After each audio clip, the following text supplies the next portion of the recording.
Hello, my name is Oliver Fengle and today I'm going to be talking about disability disclosure in the job application process.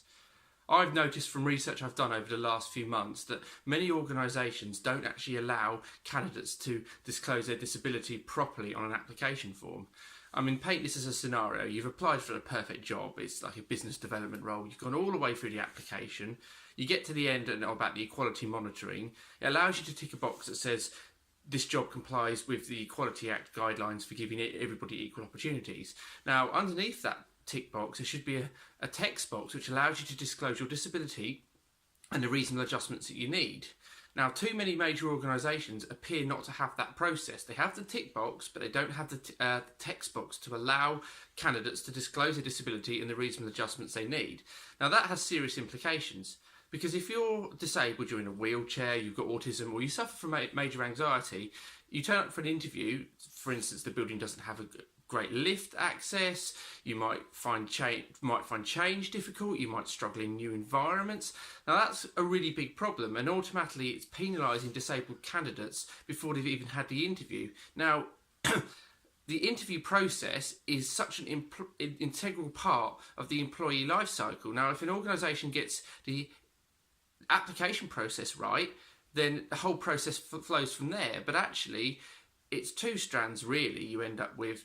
Does an organisation just want to comply with the Equality Act, the mere guidelines of it, or does it want to go beyond that and give everybody an equal opportunity?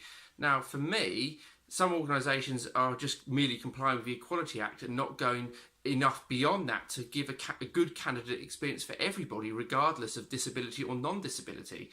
And I think the second point I would say I'd look at is, recently there's been obviously the World Economic Forum in Davos, and organisations have been talking about how they're going to help the 1 billion people with disabilities worldwide into employment opportunities over the next 10 to 20 years, which is great. But the bigger problem there is actually not addressing minor issues like how do you put in information on an application form that allows a candidate to disclose a disability, that what reasonable adjustments they will need at an interview, and ultimately if they are given the job. Now, equality and diversity is something that has been really been at the forefront of most organisations increasingly over the last 5 or 6 years. Now, this is a basic fundamental aspect of it really, and actually something that we should be trying to encourage everybody to be given equal opportunities.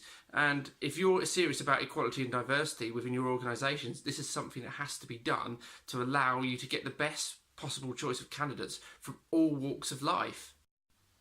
I think my overriding message to employers is actually making these minor changes in the recruitment process to give equitability of opportunity is a really easy fix to do, and actually working with disability charities, working with disability individuals and looking just beyond your own organisation's processes will make that process a lot more satisfying for you as a business, because you'll get a real variety of candidates from all walks of life, and you'll be able to give more candidates from different backgrounds meaningful opportunities within an industry that they're passionate about.